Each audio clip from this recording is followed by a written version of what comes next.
오늘은 성경 읽기표에 따라서 오병이어의 기적에 대해서 말씀을 전합니다.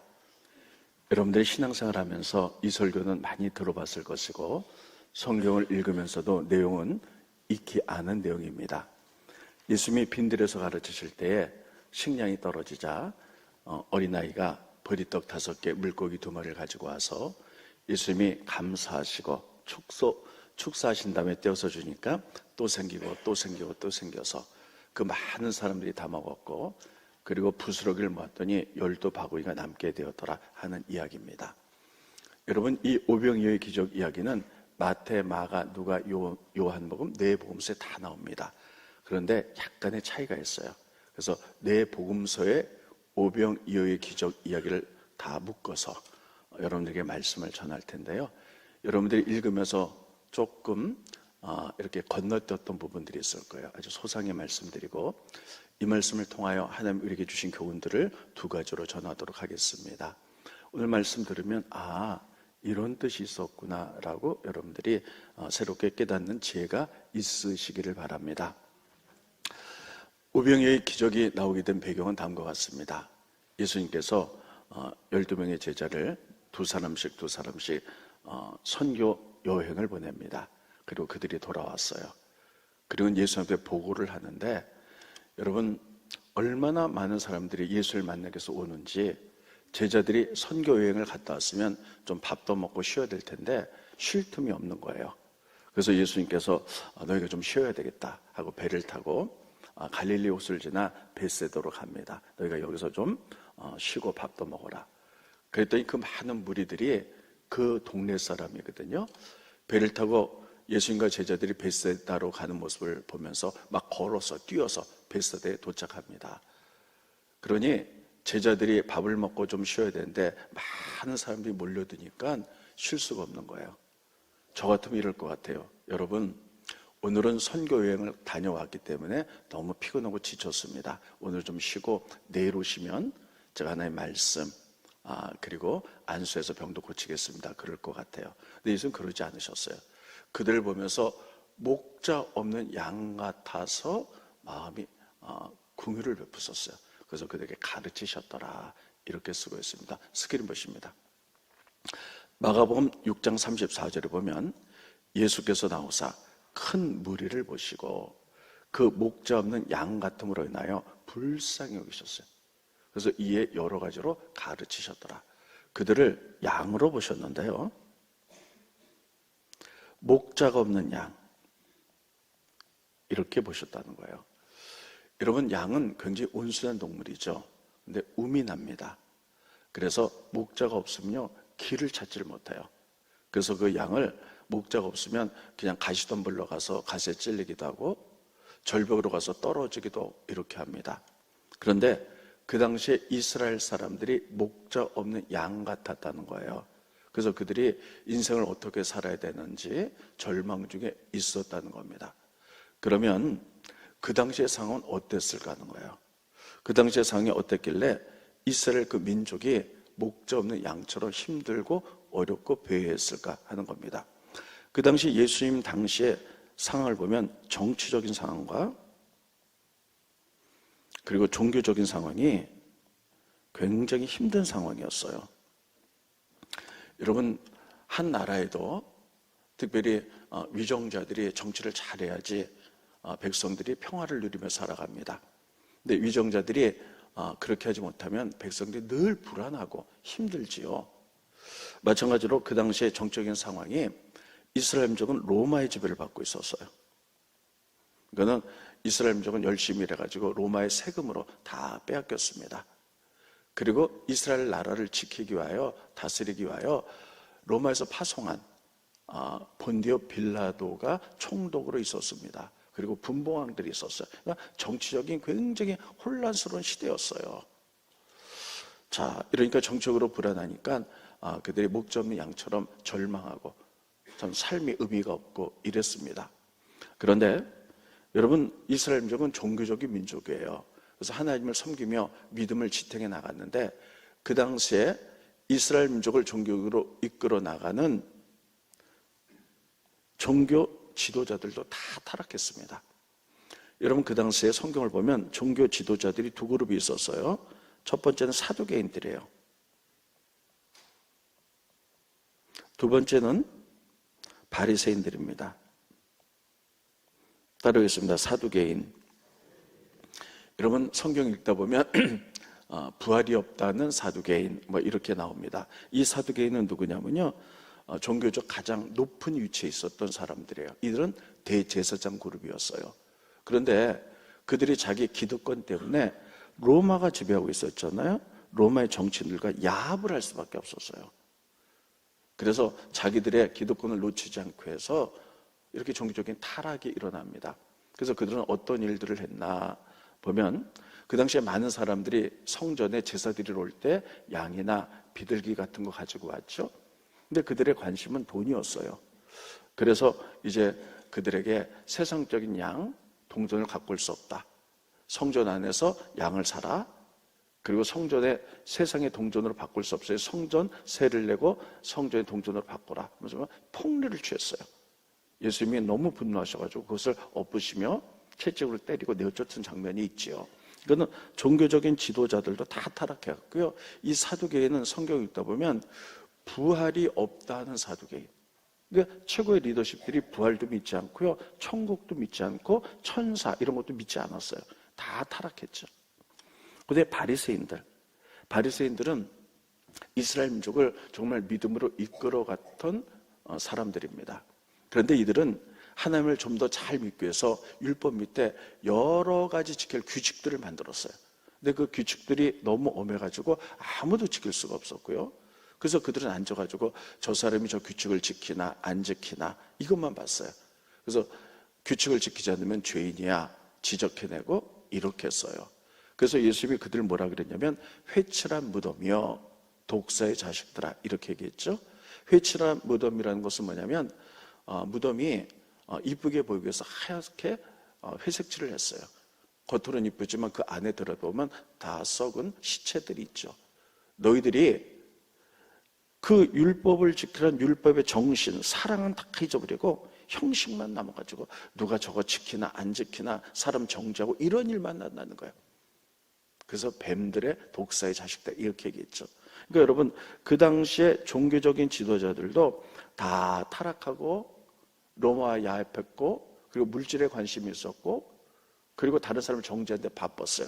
그러니까 여러분 이스라엘 민족이 정치적인 지도자들이 정치를 잘했으면 평강 중에 있겠죠. 그리고 종교적인 지도자들이 잘 차려나갔으면 하나님에 대한 소망과 기쁨 가운데 살아갈 수 있었을 텐데 다 타락한 시기였기 때문에 이들이 소망이 없었어요. 그래서는 예수님께만 다 몰려드는데 예수님이 피곤하다고 그들을 물리칠 수 없었고 그들이 목자 없는 양 같아서 불쌍히 여기셨어요. 그래서 그들에게 여러 가지로 가르치셨다 이렇게 쓰고 있어요. 그러면 예수님이 베세다 빈들에서 예수님께서 오병이어의 기적을 일으키기 전에 그들에게 무엇을 가르쳤을까 하는 거예요. 도대체 어떤 내용을 가르쳤을까? 누가복음에 보면 그 내용이 자세히 나옵니다. 누가복음 보겠습니다. 누가복음 9장 11절에 보면 무리가 알고 따라왔거늘 예수께서 그들을 영접하사 하나님 나라의 일을 이야기하셨어요. 하나님 나라를 가르치셨어요. 그 병 고칠 자를 고치셨더라. 그 당시에는 의학이 발달하지 못했죠. 그래서 많은 환자들이 있었어요. 그래서 예수님이 불쌍히 여기시고 그들을 다 고쳤어요. 그런데 중요한 골자는 뭐냐면 하나님 나라를 가르치셨다는 거예요. 여러분 하나님 나라 하면 무엇을 생각하십니까?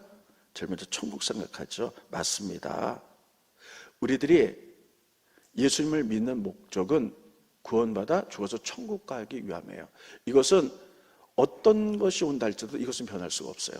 여러분 천국 가기 위해서 예수 믿으시죠? 그렇습니다.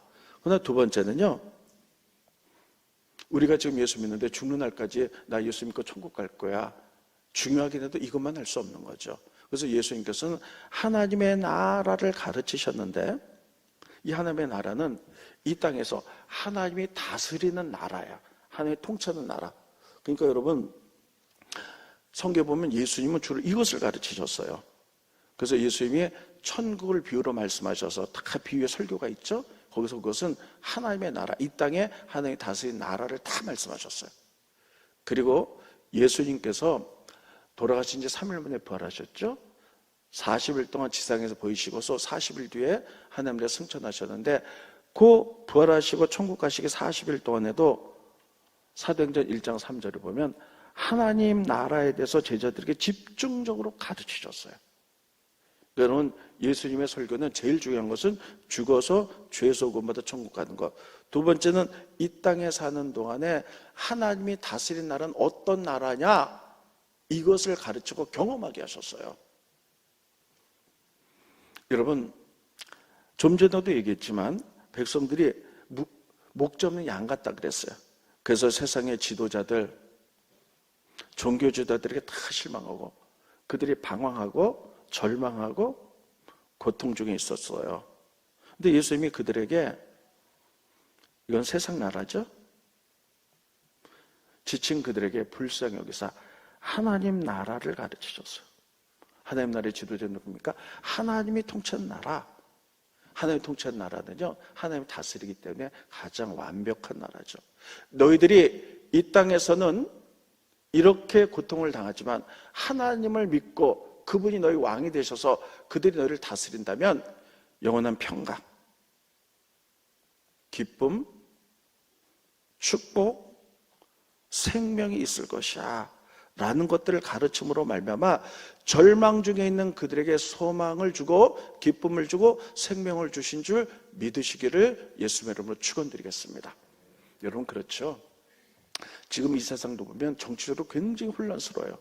경제적으로도 어렵습니다. 이 세상에서는 소망을 삼을 수가 없어요. 그래서 오늘 여러분들이 교회 오셨죠. 그래서 하나님께 예배하면서 하나님 나를 다스리기를, 그래서 세상에 줄 수 없는 평화, 기쁨, 축복, 생명을 얻기 위해서 오셨습니다. 그분이 나를 다스릴 때 내 심령 가운데 하나님 나라가 임하게 될 줄로 믿습니다. 예수님은 지금 그들에게 이것을 가르치셨던 거예요. 그래서 그들이 잘 받아들였는데 저녁이 됐습니다. 식량이 떨어졌어요. 그래서 제자가 이렇게 얘기합니다. 예수님, 빨리 저들을 보내사 집에 가서 밥 먹게 하십시오. 근데 예수님이 이렇게 얘기했죠. 너희가 먹을 것을 주라. 그랬더니 제자 하나가, 아니, 여기는 빈들이라서 떡가게도 없고 아무것도 없습니다. 혹시 할지라도 이들을 다 먹이려면 200데나리온의 돈이 필요합니다. 한 데나리온은요, 하루 노동자가 일해서 버는 월 1급이에요. 그러니까 요즘은 한 10만 원 벌겠죠? 그러면 200데나리온은 2천만 원 정도가 있어야 됩니다. 돈도 없고요. 설사 돈이 있다 할지라도 이 빈들에는 빵가게, 떡가게가 없기 때문에 돌려보내십시오. 이렇게 얘기하죠. 그때 안드레라는 제자가 따르했습니다. 안드레. 무리 속으로 갑니다. 여러분, 혹시 여러분 가운데 식량 남은 사람이 있습니까? 그래서 어떤 소년 하나가 보리떡 5개, 물고기 2마리를 가지고 와요. 보리떡 5개, 물고기 2마리는 그 당시에 이스라엘 서민이 먹었던 가장 소박한 식사 한 끼입니다. 제가 이거 남았습니다. 예수님께 드렸더니 예수님이 그것을 가지고 하늘을 우러 감사하시고 축복하시고 떼어지니까 또 생겨서 그들을 먹이죠. 그런데 오병이어의 기적을 일으키기 전에 예수님께서 한 가지 특이한 행동을 하십니다. 어떤 행동을 하시면 이렇게 합니다. 거기 많은 무리들에게 50명씩 100명씩 그루로 나누어 앉아라 이렇게 얘기했어요. 스크린 보십니다. 누가복음 6장 39절로 40절에 보면 제자들에게 명하사 그 모든 사람으로 때를 지어 푸른 잔디에 앉게 하시고 때로 100명씩 또는 50명씩 앉은지라. 여러분, 예수님이 다 모인 사람에게 50명, 100명 이렇게 앉으라 한 다음에 그들이 다 예수님을 쳐다보죠. 근데 예수님이 보리떡 5개, 물고기 2마리를 가지고 하늘을 우러러 감사하시고 축복하시고 떼어서 주니까, 떼어서 누구에게 줬냐? 예수님이 제자들에게 주는 거예요. 그럼 제자들이 12명의 제자들 이것을 가지고 다 각각 가서 줍니다. 그럼 또 생기고 또 생기고 또 생겨서 이들이 다 배불리 먹고 남았더라. 이렇게 돼 있어요. 그러면 예수님이 왜 이런 행동을 하셨을까? 50명씩 100명씩 앉아 왜 그렇게 하셨을까? 그냥 이래도 되잖아요. 자, 여기 보리떡 5개, 물고기 2마리가 있으니 내가 기적을 행하여 너희 다 먹일 테니 앞으로 나와. 그래서 앞으로 나온 사람이 다 주면 되잖아요. 근데 왜 이렇게 하셨을까요? 이렇게 안 했다면 어떤 일이 벌어졌을까요? 아마 예수님께서 이거 가지고 너희 먹일 거야, 다 나와 그랬다면요, 사람들이 기적을 보기 와요. 또 저 떡이 조금 안 되는데 빨리 가야지 먹을 수 있겠지.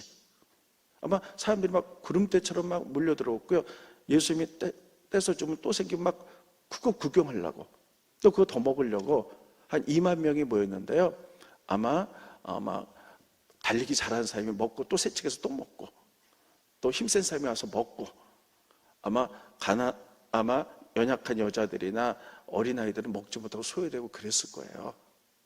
그래서 예수님께서는 이렇게 모든 사람을 먹일 수 있도록 질서 있게 50명씩 100명씩 앉아라 하시고 제자들에게 줬고, 제자들도 그것을 가지고 사람들에게 다 골고루 나눠줬을 때 아주 평화롭게 질서 있게 됐어요. 그래서 그들이 다 먹고 남았다는 거예요. 그렇지 않았다면 대단한 혼란이 일어났을 거예요.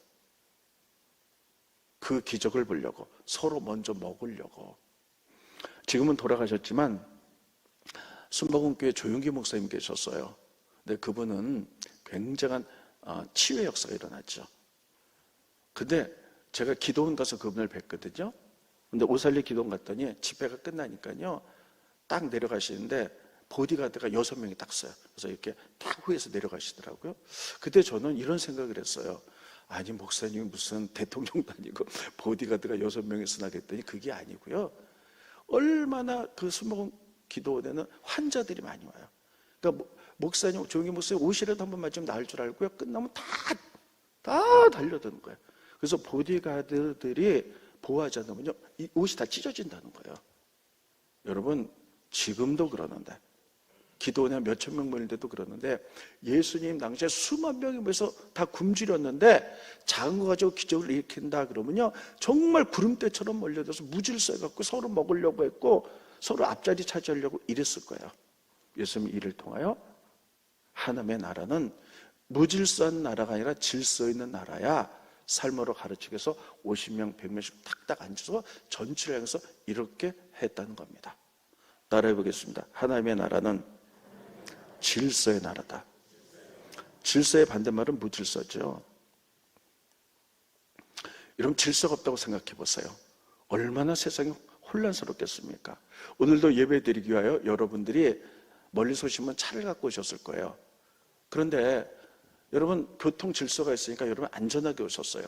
오는데 파란불이 신호등이 있으면 지나갔는데 빨간불이면 다 쓰잖아요. 근데 그게 없다고 생각해 보세요. 그럼 서로 빨리 가려고 눈치 보다가 부딪히고 인사사고 나고 막 이럴 거예요. 근데 교통 질서가 있으니까요, 안전하게 올 수가 있는 거거든요. 마찬가지로 여러분, 하나님은 질서의 하나님이에요. 따르겠습니다. 질서의 하나님. 창세기 1장에 보면 하나님이 천지 만물을 창조하셨는데 태초의 지구들이 아주 무질서했어요. 어둠과 빛, 물과 흙이 막 다 섞여 있었어요. 그런데 하나님이 그것을 질서 있게 다 나누셨죠. 첫째 날 빛이 있으라 그랬더니 빛과 어둠이 쫙 나뉘었죠. 둘째 날 또 궁창이 있으라 그랬더니 궁창의 물, 궁창 아래물 다 나뉘고요. 그렇게 하면서 물은 물대로, 흙은 흙대로, 그리고 흙에는 또 생명나무가 열리도록, 물에는 고기들이 있도록 다 그렇게 질서 있게 만든 다음에 제일 마지막에 사람을 만들었어요. 하나님이 그것을 천지창조를 무질서 있게 했다. 그럼 어떻게 될까요?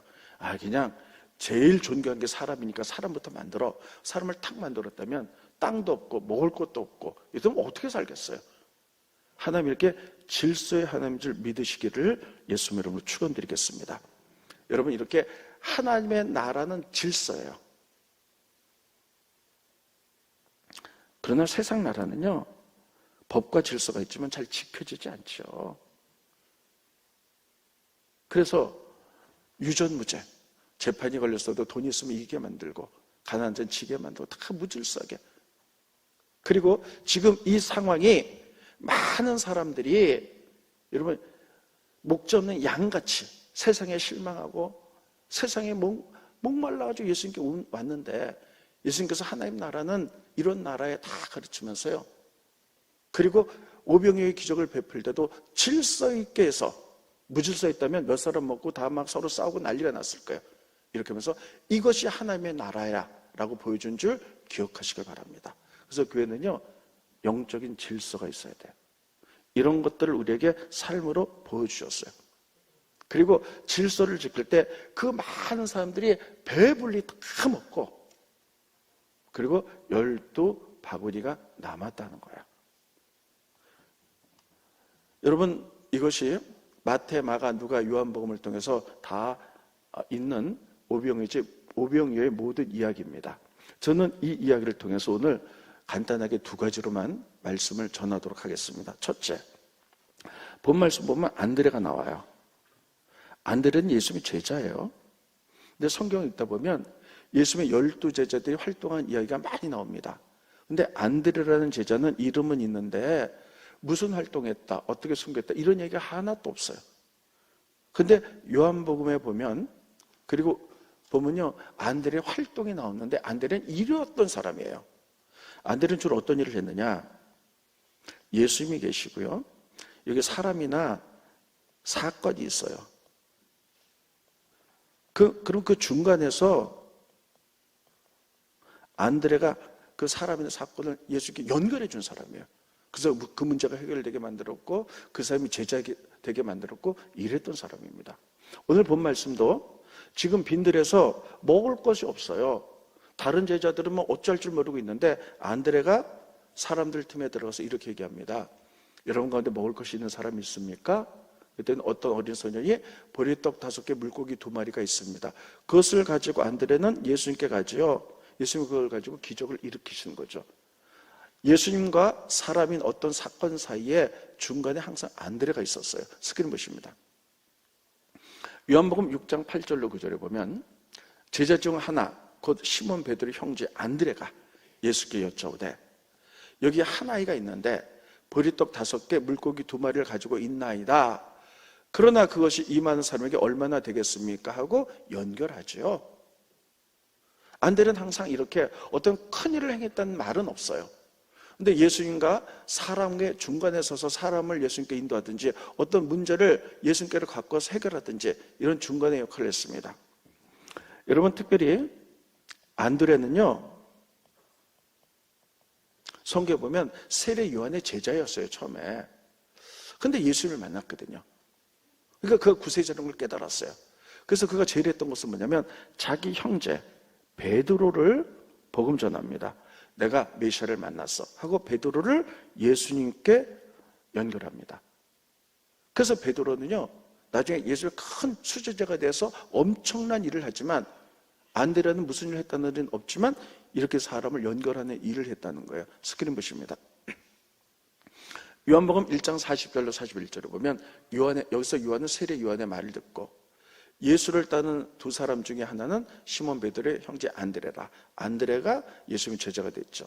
그가 먼저 자기 형제 시몬이 베드로입니다. 찾아 말하되 우리가 메시아를 만났다 하고 연결해요. 그래서 베드로가 예수님을 만나게 되고 예수님의 수제자가 돼서 엄청난 일을 합니다.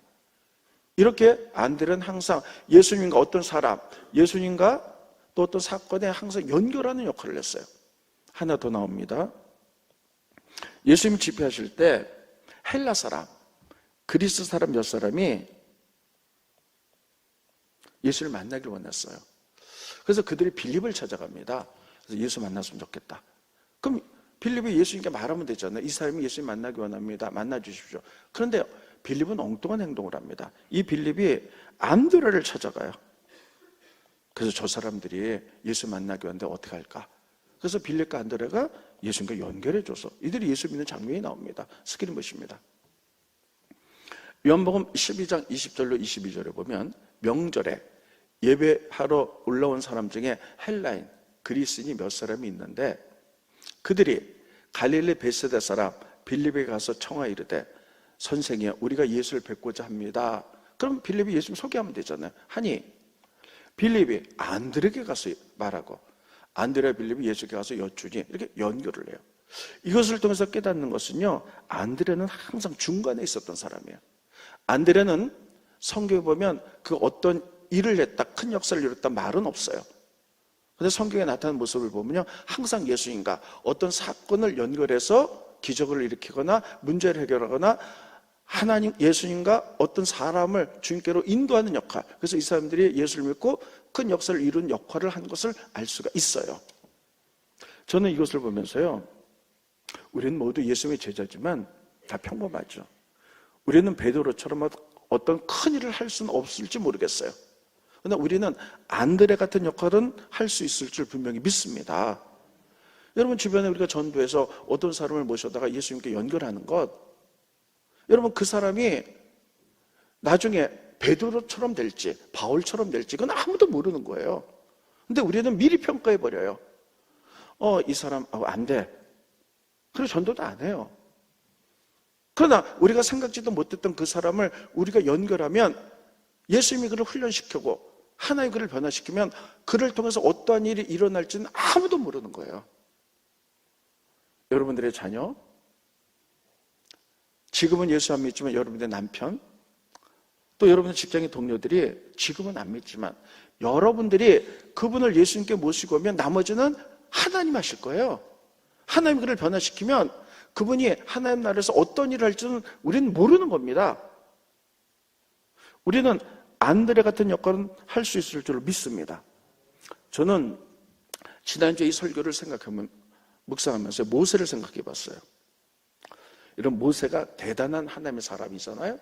모세가 이스라엘 민족을 이끌고 애굽을 나서 홍해 바다를 가르고 광야를 지나가서 가나안 땅에 들어가게 만들잖아요. 근데 이 모세 태어날 때 애굽의 노예 생활을 이스라엘 민족이 했거든요. 그런데 애굽 왕 바로가 이렇게 얘기했어요. 앞으로 이스라엘 민족은 남자를 낳으면 다 죽여라, 여자를 낳으면 살려라. 그때 어머니 요게벳이 임신을 했어요. 요게벳의 마음은 어땠을까요? 아유, 큰일 났다. 내 뱃속의 아이가 제발 여자여야 할 텐데, 여자여야 할 텐데. 왜냐면 남자면 어떻게 됩니까? 죽여야 되잖아요. 그 어머니 입장에서 이거 여자여야 되는데 남자면 어떡하지? 아마 조마조마하면서 임신을 하고 아기를 낳았을 거예요. 지금 같으면 뭐 산부인과 가서 남자인지 여자인지 다 판단할 수 있겠죠. 그때 어떻게 알았겠어요? 그래서 남자애를 낳았어요. 여러분, 근데 얘를 어떻게 하면 좋아? 그래서 몰래 기르다가 이제는 할 수 없어갖고 다른 어머니처럼 이렇게 갈대상자에 적어서 버리지요. 그런데 이 모세가 여러분 나중에 이스라엘 민족의 큰 하나님의 사람이 돼서 이스라엘 민족을 이끌고 나갈 줄은 요게벳이 몰랐을 거예요. 요게벳이 몰랐을 거예요. 얘가 딸이길 만을 바랬을 거예요. 그런데 이 모세가 공주의 손에 해갖고 이 얘기는 다 아시잖아요. 그 어머니가 유모로 들어가서 그 모세를 믿음으로 길러서 모세하고 하나님을 연결하는 거죠. 요게벳 한 사람 때문에 모세가 여러분 이스라엘의 큰 지도자가 되어가지고 이스라엘 민족을 출애굽시키는 놀라운 역사를 이루는 거예요. 이 요게벳도 모세가 탄생했을 때 이렇게 큰 일꾼이 될 줄 몰랐을 거예요. 마찬가지로 우리가 스치는 많은 사람들, 하나님을 모르는 내 자녀들, 남편, 아내, 내 직장 동료, 이웃 사람들, 어떤 사람은요, 저 사람 스스로 판단해. 저 사람 안 돼.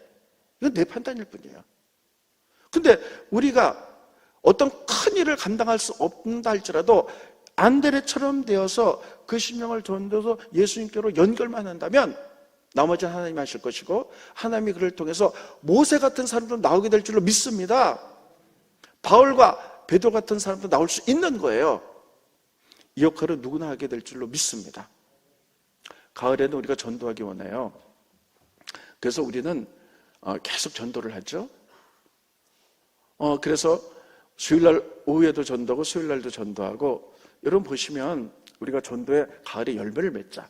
그래서 현수막 보시면 11월 19일, 26일이 총동원주의라 이렇게 썼어요. 많은 사람이 부담을 느낄 거예요. 그리고 오늘 주보에 보면 주보 사이에 이렇게 전도 대상 명단을 넣었죠. 여러분 부담 느끼지 마시고 기도하세요. 그리고 기도하다가 마음에 와닿는 사람이 있으면 이름을 쓰셔서 다음 주에 내시면 되는데, 그런데 제일 먼저는 뭐냐면 우리 가족부터 하는 거예요. 자녀부터 하세요. 혹시 여러분들 자녀가 좀 다 예수님 잘 믿으시나요? 주일학교 때, 중고등부 때는 잘 믿었다가 청년 때가 되면 다 흩어져서, 혹시 그렇게 어렸을 때 잘 믿었던 아이들이 세상에 휘말려가고 있지는 않은지 생각해보면, 우리가 그 자녀를 안드레처럼 예수님께 다시 붙이기만 하면 하나님이 그를 통해서 엄청난 일들도 하게 될 줄로 믿습니다. 그래서요, 여러분 다음 주에 좀 일단 기도하세요. 그리고 이름도 쓰시고 내셔서 우리들이 기도해서 놀라운 역사, 안드레 같은 역할을 하게 되시기를 예수님 이름으로 축원드리겠습니다. 두 번째는요, 마지막입니다. 예수님의 기도입니다. 자, 보세요. 예수님은 항상 기적과 기적 사이에 뭐가 있었냐? 예수님의 기도가 있었어요. 근데 우리는 이거를 못 봐요. 하나님의 역사를 일으키고 하나님의 역사를 일으킬 때 예수님이 그 사이에 기도가 있었어요. 자, 오늘 오병이어의 기적이 있잖아요. 이 기적을 일으킨 다음에 그 다음에 예수님이 무슨 기적을 일으켰냐? 제자들이 밤바다를 지나가는데 풍랑이 일어났어요. 근데 예수님이 그 풍랑을 잠잠케 하고 제자를 살리셨죠. 그 사이에 뭐가 있었냐? 예수님이 산에서 기도하고 있으셨어요. 스크린 보십니다. 마가복음 6장 46절에 보면 오병이어의 기적이 끝났어요. 그리고 예수님은 기도로 산으로 가셨어요. 산에서 기도할 때 제자들이 배 타고 갔는데 풍랑이 일어나서 죽게 생겼는데 예수님이 풍랑을 잠잠케 하시고 그들을 살리셨어요. 성경은 이 부분을 우리가 놓치기가 너무 쉽습니다. 기적과 기적 사이에 예수님의 기도가 있었던 사실을 기억하시기 바랍니다. 하나님은 일을 하실 때 기도라는 통로를 통해서 일하세요. 따라해보겠습니다. 기도를 통해서 일하신다. 조금 더 크게, 하나님은 기도를 통해서 일하신다. 성경 보면 항상 하나님의 역사는요, 기도를 통해서 역사하시는 거예요. 여러분 마가복음 1장 PPT 보이지 않겠습니다. 보면 예수님의 일과가 나와요. 예수님이 많은 기적을 행하세요. 아침에는 1장에 보니까 회당에 들어가셔서 귀신들을 쫓아냈어요. 점심 먹고 베드로의 집에 갔는데 베드로의 장모가 10병에 걸리셨어요. 10병을 꾸짖어서 쫓아내셨어요. 저녁 먹고 저녁이 됐는데 동네 사람들이, 환자들이 다 몰려들어와요. 예수님이 다 고쳐주셨어요. 그리고 예수님이 잠깐 주무시고 아유 피곤한데 이러지 않으셨어요. 그리고 나서 그렇게 하기까지 예수님이 새벽 일찍 일어나서 기도하셨다, 이렇게 돼 있어요. 스크린 보십니다. 마가복음 1장 35절입니다. 마가복음 1장부터 34절은 예수의 많은 기적들의 얘기가 나와요. 그리고 나서 새벽 아직도 밝기 전에 예수께서 일어나 나가 한적한 곳에 가서 거기서 기도하셨다는 거예요. 기도하셨을 때 성령께서 기름 부어 주셔서 그 능력을 가지고 하나님의 역사를 이룬 줄 믿으시기 바랍니다. 우리는 이렇게 생각하기 쉬워요. 예수님은 하나님의 아들이니까 뭐가 기도가 필요할까? 아니, 예수님이 하나님의 아들이니까 막 고치면 되잖아. 기적을 일으키면 되잖아. 근데 성경은 그렇지 않습니다. 예수님은 완전한 하나님이시면서 동시에 육신을 가진 완전한 인간이에요. 그래서 우리 인간에게 모범을 보여주시기 위하여, 따르겠습니다. 예수님은 우리에게 모범을 보여주시기 위하여. 그래서 예수님은 모범을 보여주시기 위해서 생각하고 말하고 행동하고 이런 게 성경에 다 기록되어 있는데 그건 우리를 위해서요.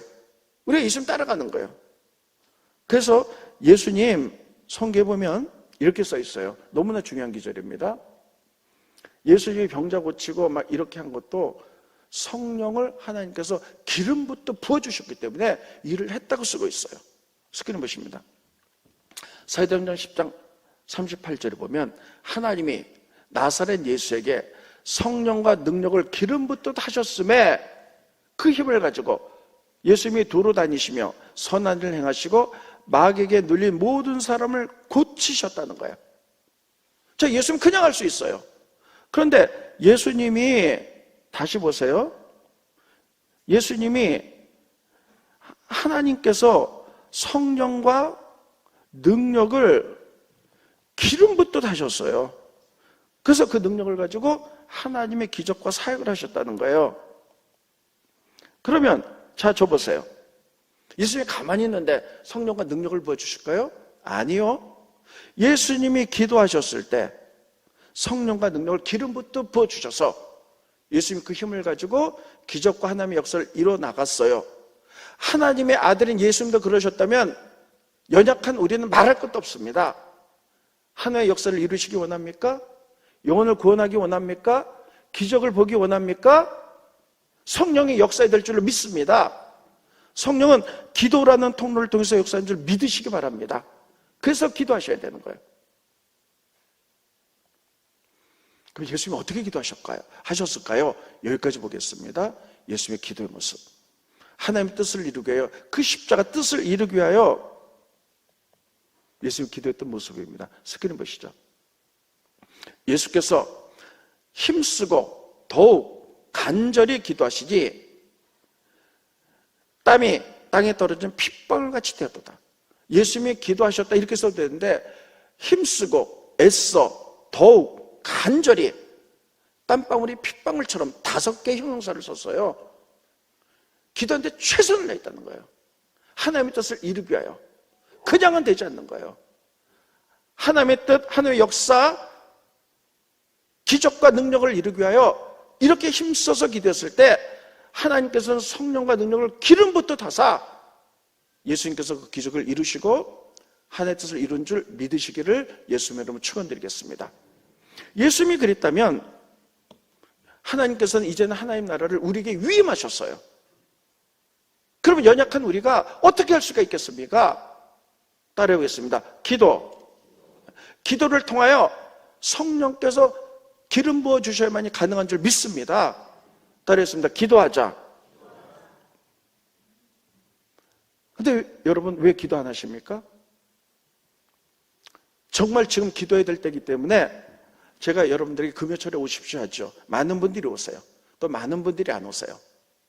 제가 생각해 봅니다. 왜 안 오시는 걸까? 3가지 중에 하나예요.